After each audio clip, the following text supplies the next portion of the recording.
Hello बच्चों, मेरे class में आप सभी का हार्दिक स्वागत है। आज मैं आप लोगों के समक्ष मुंशी प्रेमचंद जी द्वारा रचित गबन उपन्यास में से वकील इंदुभूषण के चरित्र को लेकर उपस्थित हूँ। आज इस विषय को आरंभ करने से पहले मैं आप लोगों को बता देना चाहती हूँ कि गबन उपन्यास से संबंधित वीडियो मेरे चैनल पर अपलोड हो चुका है। वीडियो का लिंक डिस्क्रिप्शन बॉक्स में दे दिया गया है। तो जिन बच्चों ने अभी तक इस वीडियो को नहीं देखा है तो डिस्क्रिप्शन बॉक्स में जाकर लिंक को क्लिक करके पूरे वीडियो को अच्छी तरह से देखें। और जो बच्चे मेरे चैनल पर नए हैं वे चैनल को सब्सक्राइब करना ना भूलें। सब्सक्राइब करने से आपको यह लाभ होगा कि आपको हर वीडियो का नोटिफिकेशन समय समय पर मिलता रहेगा। तो चलिए आरंभ करती हूँ वकील इंदुभूषण का चरित्र। वकील इंदुभूषण का चरित्र मुंशी प्रेमचंद द्वारा रचित गबन उपन्यास का एक पात्र वकील इंदुभूषण है। ये एक सामान्य यानी गौण पुरुष पात्र होने पर भी कई कारणों से गबन उपन्यास में विशिष्ट स्थान रखते हैं। वे प्रयाग के प्रसिद्ध वकील हैं और उनकी उम्र लगभग 60 वर्ष है। पहली पत्नी की मृत्यु के बाद भी उन्होंने विवाह नहीं किया, परंतु परिस्थितियों से विवश होकर रतन नाम की एक सुंदर कन्या से विवाह किया।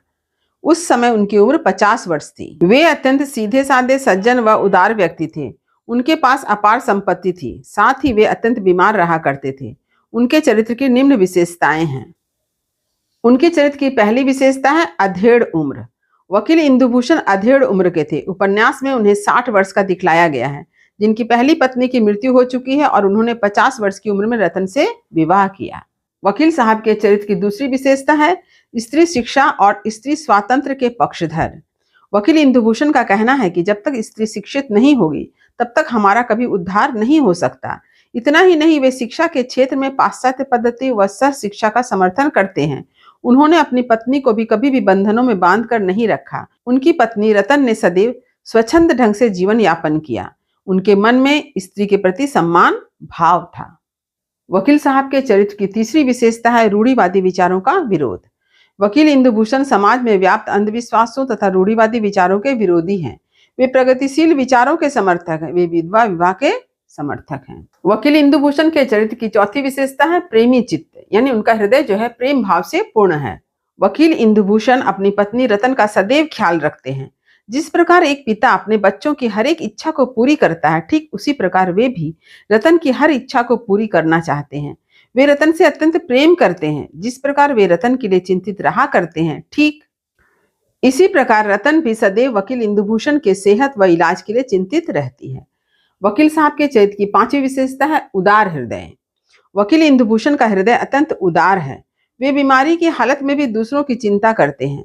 वे रतन से प्राय बाहर घुमाने को कहते हैं। वे रतन को कभी दुखी नहीं देखना चाहते हैं। इतना ही नहीं, बीमारी की अवस्था में वे रमानाथ का पता लगाने के लिए रतन से कहते हैं कि जरा शहर के पार्कों में घूम घाम कर देखे, शायद रमानाथ का पता लग जाए। वकील साहब के चरित्र की छठी विशेषता है कर्मों एवं संस्कारों पर विश्वास। वकील इंदुभूषण को अपने कर्मों और संस्कारों पर विश्वास है। इसी विश्वास के आधार पर वे यह मानते हैं कि अगले जीवन में भी उनका जन्म किसी अच्छे घर में होगा। वकील साहब ये जानते हैं कि मनुष्य को अपने कर्म का फल मिलता है। यदि अच्छा कर्म करेंगे तो उसका परिणाम अच्छा ही होगा। अतः कह सकते हैं कि वकील इंदुभूषण सुसंस्कृत प्रगतिशील विचारों का व्यक्ति है, जिसके हृदय में स्त्री के प्रति सम्मान की भावना है। तो ये हैं वकील इंदुभूषण जी के चरित्र की कुछ विशेषताएं। तो उम्मीद करती हूँ कि आज का यह विषय आपने अच्छी तरह से समझ लिया होगा। यदि कहीं कुछ समझने में दिक्कत हुई हो तो कमेंट अवश्य करें, वीडियो को लाइक करें और सभी पढ़ने वाले विद्यार्थियों में शेयर करना ना भूलें। एक बार पुनः आपसे कहना चाहूंगी कि जो बच्चे मेरे चैनल पर नए हैं वे चैनल को सब्सक्राइब जरूर कर ले, ताकि हर नए वीडियो का नोटिफिकेशन आपको समय समय पर मिल सके। तब तक पढ़ते रहिए, जीवन में आगे बढ़ते रहिए। मेरी शुभकामनाएं आप सभी बच्चों के साथ है। धन्यवाद।